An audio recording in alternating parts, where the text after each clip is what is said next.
ఇద్దరి కోసం స్థానిక పోలీసులు ఎస్టీఆర్ఎఫ్ బృందాలు గాలింపు చర్యలు చేపట్టాయి. దీనికి సంబంధించిన గ్రౌండ్ రిపోర్ట్ మా ప్రతినిధి సుచిత అందిస్తారు. నిన్న సాయంత్రం పడిన అకాల వర్షాలకు ముషీరాబాద్ పోలీస్ స్టేషన్ పరిధిలో యువకుడు గల్లంతయ్యాడు. ప్రస్తుతం మనం అతను గల్లంతైన ప్రదేశంలో ఉన్నాం.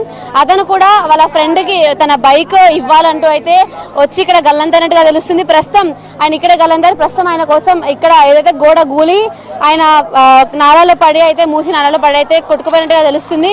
అయితే ప్రస్తుతం ఆయనకు సంబంధించిన ఆయన ఆచూకీ అయితే ఇప్పటికి కూడా లభించలేదు. కాకపోతే ఆయనకు సంబంధించిన బైక్ ఏదైతే తన ఫ్రెండ్కి ఇవ్వాలంటూ తీసుకొచ్చింది, ఆ బైక్ మాత్రం ఇంకా కొంచెం ముందుకెళ్ళిన తర్వాత అయితే నీళ్ళలో పైన తేలుతూ అయితే దొరికింది. హైడ్రా మరియు అలాగే జిహెచ్ఎంసీ అధికారులు అలాగే ఎన్డీఆర్ఎఫ్ బృందాలు కూడా ప్రస్తుతం అతని కోసం అయితే వెతుకుతూ వస్తున్నాయి. ఇక్కడే గోడ కూలి అతను అయితే ఇక్కడ నుంచి పడిపోయడం తెలుస్తుంది. ఇక్కడ బైక్ ఫస్ట్ వాళ్ళ ఫ్రెండ్కి ఇక్కడ పక్కన ఇంట్లో వాళ్ళ ఫ్రెండ్కి బైక్ ఇవ్వాలంటూ వచ్చిన అతను ఇక్కడ బైక్ పార్క్ చేస్తే ఇక్కడ ప్రస్తుతం మనకు కనిపిస్తున్న గోడ ఏదైతే గూలిందని చెప్పుకున్నామో ఈ గోడ గూలి ఇక్కడ ఫస్ట్ ఇక్కడ అతను వాళ్ళ ఫ్రెండ్ వాళ్ళ ఇంటికి ఇక్కడ ఉన్న ఇంటికి బైక్ వాళ్ళ ఫ్రెండ్కి బైక్ ఇవ్వడానికి వచ్చిన అతను ఇక్కడ బైక్ పార్కింగ్ చేస్తే ఆ బైక్ పార్కింగ్ అక్కడ నుంచి ఉన్నాడు. అదే సమయంలో వరద ఉధృతి ఎక్కువ అవ్వడంతో అయితే అక్కడ గోడ కూలి అతను బైక్ తో పాటు అతను కూడా నాలా ఏదైతే వర్షం నీళ్ళు వస్తున్న నాలా మనకు కనిపిస్తుందో నాలలో కూడా పడిపోయినట్టుగా తెలుస్తుంది. అతని పేరు దాదాపుగా 24 ఏళ్ళున్న వ్యక్తి దినేష్. అతనికి అలియాస్ సన్నీ అంటే అతను వాళ్ళ వైఫ్ అలాగే ఒక కుమారుడు కూడా ఉన్నట్టుగా తెలుస్తుంది. అలాగే ప్రైవేట్ ఉద్యోగి అని కూడా తెలుస్తుంది. అలాగే ముషీరాబాద్ అని వినోబా నగర్ కి సంబంధించిన వ్యక్తి అని కూడా తెలుస్తుంది.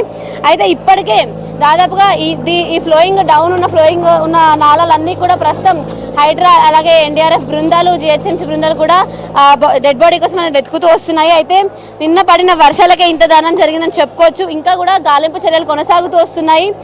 అలాగే మొత్తం ఇప్పటికీ కూడా అధికారులు కానీ లేకపోతే ఎవరు పట్టించుకోవట్లేదు. నాళాలన్నీ కూడా చాలా దీన పరిస్థితిలో ఉన్నాయంటూ కూడా చెప్తున్నారు.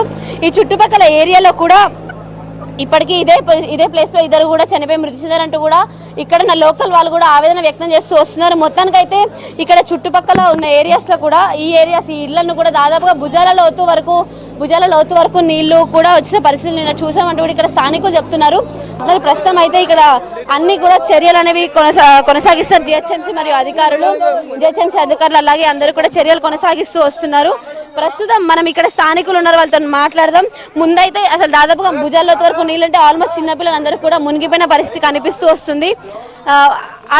ఇంతకుముందు కూడా ఇదే నాలలో పడి ఇద్దరు మృతి చెందినట్టుగా తెలుస్తుంది. అలాగే ప్రస్తుతం ఉన్న పరిస్థితులకి ఇక్కడ సంబంధించిన ఎమ్మెల్యే కానీ ఎవరు కూడా పట్టించుకోవట్లేదు అంటూ స్థానికులు కూడా ఆవేదన వ్యక్తం చేస్తూ వస్తున్నారు.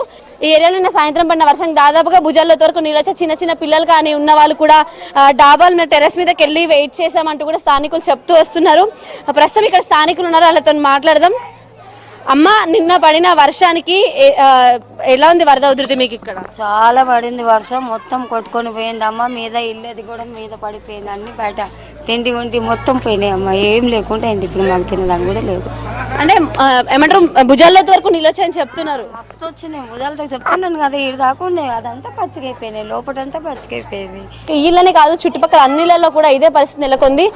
ఇక్కడ ఉన్న స్థానికులు అందరూ కూడా టెర్రస్ మీదకి వెళ్ళి అక్కడ నిన్న రాత్రి అంతా కూడా ఉండగా తెలుస్తుంది. భుజాల వరకు నీళ్ళు దాదాపు చిన్నపిల్లలు కొంచెం పెద్దవాళ్ళంటే ఓకే, కాకపోతే చిన్నపిల్లలు అయితే దాదాపుగా మునిగిపోయే పరిస్థితి. అన్ని ఇంట్లో ఉన్న సామాన్లు అన్ని కూడా బయట వేసుకొని వాళ్ళు క్లీన్ చేసుకున్న పరిస్థితి కూడా కనిపిస్తూ వస్తుంది. ఇళ్లలో నుంచి పొద్దు నుంచి కూడా జగ్గు బకెట్లు అలాంటివి తీసుకొని నీళ్లు కూడా బయటకు తోడేస్తారంటూ కూడా స్థానికులు ఇక్కడ ఆవేదన వ్యక్తం చేస్తున్నారు. పూర్తి స్థాయిలో ఇక్కడ చూసుకున్నట్లయితే మొత్తానికి నిన్న పడిన వర్షానికి ఇక్కడ స్థానికులు చాలానే ఇబ్బందులు పడారని తెలుస్తుంది.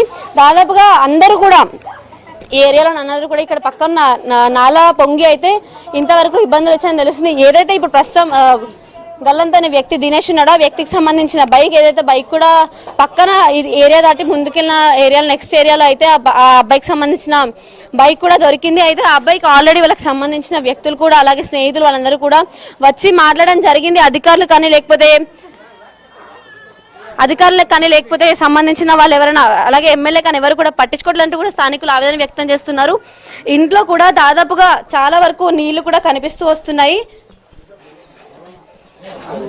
ఇంట్లో ఉన్న అన్ని కూడా పాడైపోయి అసలు మొత్తం మోకాళ్ళ వరకు నీళ్లు కూడా ఇంట్లో వచ్చి అన్ని ఇది పరిస్థితి. ఇంట్లో ఎలా ఉండాలి అంటూ కూడా వీళ్ళు ఇక్కడ ఆవేదన వ్యక్తం చేస్తున్నారు. ఇంట్లో బియ్యం అలాగే ఇంట్లో సామాన్లు అన్ని కూడా పాడైపోయాయి, ఏం చేయాలి మేము అంటూ కూడా వీళ్ళైతే బాధపడుతూ చెప్తున్నారు. మొత్తం అసలు ఇంట్లో ఉన్న పరిస్థితి మొత్తం, ఇంట్లో ఉన్న కిచెన్లో ఉన్న సామాన్లు కానీ లేకపోతే తినే వస్తువులు కానీ చిన్న చిన్న పిల్లల్ని పెట్టుకుని మేము ఎక్కడికి వెళ్ళాలి అసలు అంటూ కూడా అడుగుతున్నారు. స్థానికులు ఉన్నారు, వాళ్ళతో మాట్లాడదాం. అమ్మ, అసలు ఏ సమయం నుంచి ఇంత భారీగా వరద వచ్చిందమ్మా? రాత్రి 6:30 నుంచి మొదలైంది మేడం. వర్షం మామూలుగా వచ్చింది, అది ఎప్పుడు గోడ కూలిందో ఏమో తెలియదు. కానీ సడన్ గా మొత్తం చిన్న పిల్లల్ని అందరినీ తీసుకొని ఎక్కడికైనా పరిగెత్తుతారు. పైకి ఎంతమంది అని వస్తారు చిన్నపిల్లలు, వాళ్ళ ఇంట్లో మొత్తం మునిగిపోయింది. వాళ్ళకు వేసుకోవడానికి కూడా బట్టలు లేవు ఇప్పుడు. మేడం, రాత్రి జరిగిన సిచ్యువేషన్లో ముఖ్యంగా ఏంటంటే ఇతనికి సంబంధించిన స్నేహితుడు ఇతనే వచ్చాడు, లైవ్ లో ఇతను ఉన్నాడు. ఏం జరిగిందో అన్న, ఏమైందన్న అసలు నిన్న దినేష్ కి సంబంధించిన ఆ వ్యక్తి గల్లంతాడు కదా మీ ఫ్రెండ్, ఏమైంది అసలు? 7:30కి వాణి స్టార్ట్ అయింది. వాడు వచ్చాడు నా దగ్గరికి, లేపిండు. మేము బయటికి వచ్చినాక కింద బండి ఉందని, వాటర్ స్టోర్ అవుతుందని బండి పైకి తీసుకొద్దామని వాడు వస్తాడు. అప్పటికి వాటర్ ఎక్కువ ఉందని అటు చెడ ఉంటుంది ఇంకో ఇంటికి పోయే దారి, ఆ దారి మీదకి బండి ఎక్కిచ్చాడు, ఇలా పడతాడు. ఇంకోటి ఏంటంటే ఆ స్కూల్ ఉంది కదా, ఆ స్కూల్ కాడ స్లాబ్ వేసి ఇట్లా గోడ అడ్డం పెట్టారు. ఇంత హైట్ నీళ్ళు ఆ గోడకు దాకి రివర్స్ వచ్చినందుకు ఆ మోరి అనేది ఇట్లా వగిలిపోయింది. ఆ ప్రమాదంలో ఆడు కొట్టుకొని వెళ్ళిపోయాడు. నేను జస్ట్ కొనాకున్నా చూస్తూనే ఉన్నారు అన్నదా కొట్టుకుపోతున్నప్పుడు అవాజ్ ఇస్తుండు, అందరు చెప్తున్నారు ఒక మనిషి పోతుండు అని. నేను రేకుల మీదకి ఎక్కి చూసే వారికి గల్లీలో వాళ్ళని ఉన్నారు, ఆ గల్లీలో వాళ్ళని ఉన్నారంటే ఏం లేదు, గేట్ తప్ప ఇంకేం లేదని చెప్తారు. పొద్దుల చూసే వారికి పెద్ద హోల్ ఉందాడ. బండి చూస్తే పేపర్ చర్చ 1 కిలోమీటర్ అవతల మ్యాన్హోల్లాగా దొరికింది. అది తుక్కు బాడీ ఏమో ఇంతవరకు దొరకలేదు. రాత్రి నుంచి దోలాడుతున్నాం. అన్న, అధికారులు ఇంతకు ముందు కూడా జరిగింది, ఇది 5వ అని చెప్తున్నారు. అధికారులు కానీ ఎవరైనా స్పందించారన్న? ఏం స్పందించలే మ్యామ్. అతను ఏదైతే దినేష్ కొట్టుకొని వెళ్ళాడో అంటే కొట్టుకొని వెళ్ళేటప్పుడు పైన నుంచి పైపు వేయడానికి కూడా లేని పరిస్థితి. ఆ ప్రస్తుతం ఎక్కడి నుంచి అయితే ఇక్కడ స్థానికులు చూసారో అక్కడికి వెళ్ళి చూద్దాం మనం, అంటే ఎటువంటి పరిస్థితుల్లో అతను కొట్టుకుపోయాడనే చూపిస్తారు. ఇక్కడ కనిపిస్తున్న పైపులని పట్టుకొని చాలాసేపు అతను వేలాడి, చాలాసేపు అంటే అట్లీస్ట్ బతకడానికైనా ఎట్లాగోలా బతకాలని చెప్పి అతను అయితే చాలాసేపు కష్టపడి ఉంటుంది. దాన్ని పట్టుకొని భయ్యా బచావ్ నరుస్తున్నా కూడా అక్కడికి వెళ్ళి తాడు కూడా వేసే పరిస్థితి కదా. ఎందుకంటే దాదాపు ఇక్కడ ఈ ఇంట్లో కూడా దాదాపుగా భుజాల్లోతు వరకు నీళ్లు ఉన్నాయని చెప్తున్నారు. అంటే అక్కడ దాన్ని పట్టుకొని అంతసేపు వేలాడినా కూడా, దాదాపు ఒక గంట సేపు వేలాడినా కూడా అతన్ని బతికించలేని పరిస్థితి, మేము ఏం చేయలేని సిచ్యువేషన్ లో ఉన్నాము అంటూ కూడా ఇక్కడ చెప్తూ వస్తున్నారు. అంకుల్, ఏ టైంకి అంకుల్ అతను అలా భయ్యా బచావ్ 10 అవుతుంది. ఎట్లా సాయం చేస్తారు చూడండి మీరు. 25 మినిట్స్ సేమ్ అన్న, ఇట్లాంటి పరిస్థితులు ఇంతకు ముందు కూడా వచ్చాయి. ఇంతకు ముందు కూడా ఇలా ఏమన్నా కొట్టుకుపోయారా వర్షానికి? అంటే ఇంతకుముందు 10 years బ్యాక్ కూడా కొట్టుకుని పోయారు మేడం. అది 10 years బ్యాక్ కూడా కొట్టుకుని పోయారు. పోయిన సార్ కూడా సేమ్ సిచ్యువేషన్. ఈసారి ఏమో ఆ మోరీ పలిగిపోయింది కాబట్టి ఇంత బాధ అయింది మాకు. అది కూడా స్లాబ్లు అవి వేసే వరకు ఇంకా మొత్తం బ్లాక్ అయ్యి మేడం. చిన్న పిల్లలు పోతే మేము పట్టుకున్నాము చేతులతోని. రాత్రి మొత్తం వాటర్లో అట్లా నిలబడి ఉన్నాం మేడం. చూడండి, మస్తు ప్రాబ్లం ఉంది మేడం. వస్తురు పోతురు 25 years నుండి సేమ్ సిచ్యువేషన్ ఉంది. ప్రతి సంవత్సరం వస్తారు, వచ్చి చూసి వెళ్ళిపోతారు. ఎవరు బాధ, దీనికి సొల్యూషన్ ఏం లేదా? ఇక చూసిన ఎవరు లేరా? హైదరాబాద్ సిటీ కాదా ఇది? చెప్పండి, ముషిరాబాద్ కాదా ఇది? ఇప్పుడు ఇక్కడ కనిపిస్తుంది కదా గోడ, కొత్తగా కట్టినట్టుగా కనిపిస్తున్న గోడ, అదే స్కూల్ కి సంబంధించిన గ్రౌండ్ కి సంబంధించిన గోడ. అది కట్టడం వల్ల దానికి తగిలి వాటర్ రివర్స్ వచ్చి చాలా మంది ఇలాంటి ఇబ్బంది అన్ని అవుతున్నాయంటూ కూడా చెప్తున్నారు. అయితే ఆ గోడకి వచ్చి ప్రెషర్ తగిలి అదే వెనక్కి వచ్చి ఇప్పుడు అక్కడ పగిలిపోయిన గోడ ఏదైతే ఉందో, అతను దినేష్ అతను పడిపోవడం గల కారణమైన గోడ, ఆ గోడ పడిపోవడానికి ఈ గోడకు వాటర్ తగిలి వచ్చి కారణం అంటూ కూడా స్థానికులు అయితే చెప్తున్నారు. అదే ఇదంతా సంబంధించిన నాలా కబ్జా చేసి స్కూల్ కూడా, అలాగే స్కూల్ కి సంబంధించిన గ్రౌండ్ కూడా కట్టారు. దాని వల్లనే ఇదంతా కూడా జరిగిందంటూ కూడా చెప్తున్నారు. మొత్తానికి ఇది ఇక్కడ పరిస్థితి. ముషీరాబాద్ లోని ఏదైతే ఇప్పుడు దినేష్ కొట్టుకాడో అక్కడ ఉన్న పరిస్థితి ఇది. ఇప్పటికీ కూడా అతనికి సంబంధించిన డెడ్ బాడీ ఏదైతే దొరకలేదు ఇంకా. కాకపోతే సంబంధించిన ఒక బైక్ మాత్రం 1 కిలోమీటర్ అవతల నాలలో పైన దొరికింది. అలాగే ఇక్కడ స్థానికులకు సంబంధించి కూడా చాలా మంది ఇప్పటికీ ఇంతకు ముందు జరిగాయి అంటూ చెప్తున్నారు.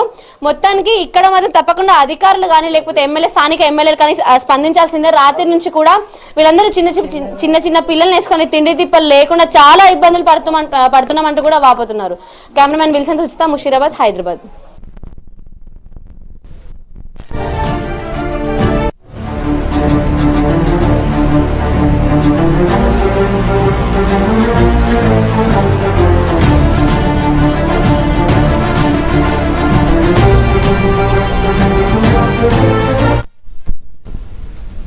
మరిన్ని అప్డేట్స్